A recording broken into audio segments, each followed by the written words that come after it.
Ano nga ba ito? At paano ang paggamit nito dito sa Japan?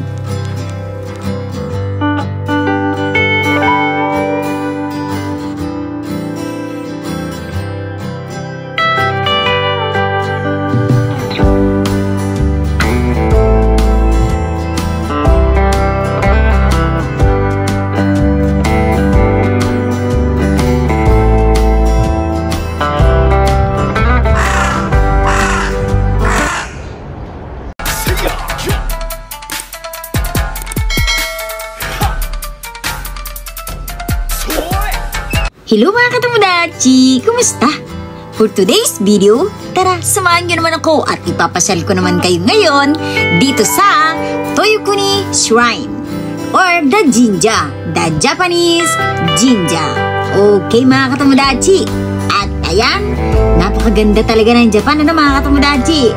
Dito muna tayo sa part na to dahil mag-uumaga pa lang at pasikat pa lang ang araw at wala tayong makikitang gaanong tao dito kundi ang mga nagpapasyal ng mga aso nila or nagsasampo kung tawagin ang Japanese words mga katomodachi. Yes mga katomodachi, isinasampo nila or ipinapasyal nila ang kanilang mga aso para hindi nai-stress. Ayan, kasi pag parati lang po yan sa bahay, kahul ng kahul po yan. Maingay po yan mga katomodachi. Kaya yung mga aso nila dito ay tahimik dahil po ipinapasyal nila. Ayan mga katomodachi, kaya magtataka po tayo bakit yung mga aso natin sa Pilipinas ay maingay, nai-stress po sila mga katomodachi. Kailangan po natin silang ipasyal, pakainin ng tama. Ayan, mga aso din po dito mga katomodachi, nilalaro po nila yan. Nilalaro, parang tao lang din po. Nilalaro, kinakausap, ayun, ginagawa nilang baby, mga ganon. At katulad din yan sa ibang bansa na binibihisan at nilalagyan nila ng pampers. Kita niyo po ba yan mga katomodachi? Marami tayong nadadaanan na ganyan. Yung mga box. Ayan, lakad muna tayo. At pupunta tayo dito sa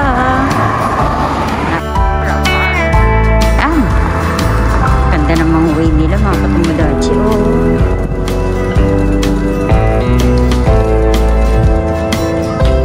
Lakad lang tayo. Yan. At syempre, meron din po ditong 7-Eleven. Ayan. And ayan ang ganda ng mga nila mga katomodachi Dire-diretso lang po ito mga katomodachi. Tingnan niyo po. Napakaganda ng daanan nila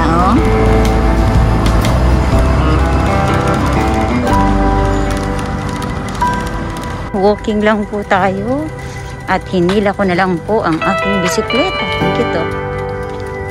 Ang cute na mga flowers dito sa mga daanan. Napakalinis ng Japan mga katomodachi. Tignan niyo po. Napakaganda. Napakatahimik. Ayan Hira lang tayo makakita ng mga dumadaan ng mga sasakyan. Bihira din po tayong makakita dito ng mga tao na nakatambay lang. Ayan, dahil lahat po ng tao dito mga katomodachi ay very busy. Busy sa family, busy sa work, busy sa school. Talagang busy po sila. Not unless off day nila and nasa bahay sila at gusto nilang pumasyal with the family. Yung mga ganun po siguro ang makikita natin mga katomodachi. Katulad na po nitong si Lola, ayan, maybe siya ay pensionado na. Usually, mga matatanda dito, mabot ng 65 years old, is pensionado na. Nagsisimba sila sa mga ganito, pumupunta sila sa mga park, kaya nagpapahangin sila, nagkakaraoke, kumakain sa labas. Yun po yung mga libangan ng mga matatanda dito. Ano po mga katomodachi? Yung hindi naman masyadong katandaan, hindi naman po lahat.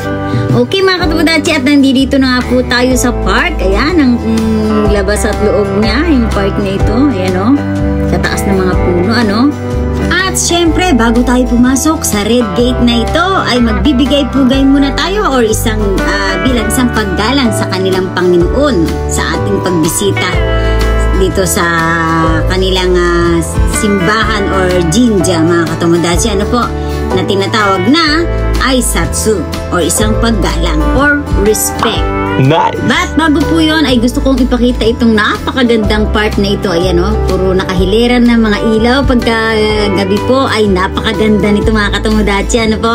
Ayan, nilalagyan po nila ito ng ilaw sa gabi. At itong mga nakahiliran nito ay talaga naman napakaganda. Ito po siya sa araw at ganito po siya sa gabi. Ayan, napakaganda na pa mga katomodachi. Ayan, at syempre, pupunta na tayo sa Red Gate. Bago po tayo pumunta ng Jinja, ay magbibigay-pugay tayo dito sa Red Gate na ito na kailangan nasa gilid po tayo at huwag tayong pupwesto sa gitna dahil ang gitna po ay ang way na daanan ng kanilang Panginoon. Okay po mga katomodachi? Nice! At nandito nga po tayo sa part kung saan ay ituturo ko naman sa inyo ngayon ang paggamit nitong hishaku. Okay mga katomodachi, let's go! Ito po ang Toyokuni Shrine or the Japanese Jinja. At ito naman ang tinatawag na Chozusha. Wow! Kung saan ang isang lugar na ito ay ang kailangan natin hugasan ang ating kamay at bibig sa pamamagitan ng tubig na ito bago po tayo pumasok sa inner area ng shrines or the temples here in Japan. Ito naman ang Chozubachi.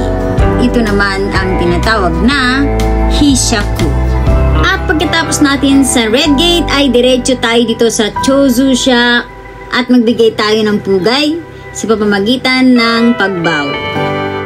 Kunin natin ang hishaku gamit ang ating kanang kamay. Lagyan natin ito ng tubig at hugasan ang kaliwang kamay. Iwasan natin na mainom ang tubig dahil hindi ito ganon kalinis. Tapos naman ito ay ilipat ang hishaku sa kaliwang kamay at hugasan naman natin ang ating kanan kamay. At ibalik muli ang hishaku sa kanang kamay at kumuha ng tubig at hugasan natin ang ating bibig sa pamamagitan ng kaliwang kamay. At hugasan natin muli ang ating kaliwang kamay. At pagkatapos nito ay hawakan natin ang hishaku ng ating dalawang kamay at itayo ito ng bahagya upang dumaloy ang natitirang tubig para mahugasan ang handle nito or ang tatangnan at ikutin ito at ibaba sa lagayan. At iwasan itong mahulog para sa susunod na gagamit.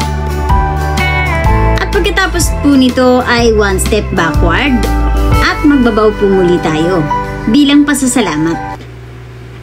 Ayan, okay na. Then pwede na tayo magsimba sa kanilang Japanese Jinja or the Japanese Temple. Nice!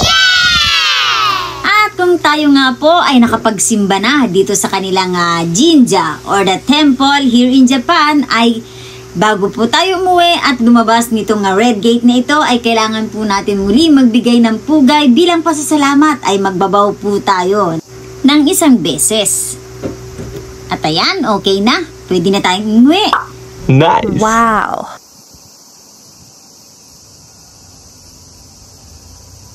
At dahil naipakita ko na po sa inyo itong Shishaku, ay gusto ko pa po kayo ditong ipasyal sa park na ito dahil marami pa pong magagandang pasyalan dito mga katomodachi at gusto ko pa po kayong iikot dito.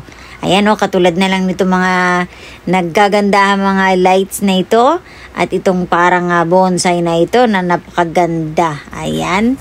At inabutan nga po tayo ng ulan mga katomodachi at sisilong muna tayo. Ayan o.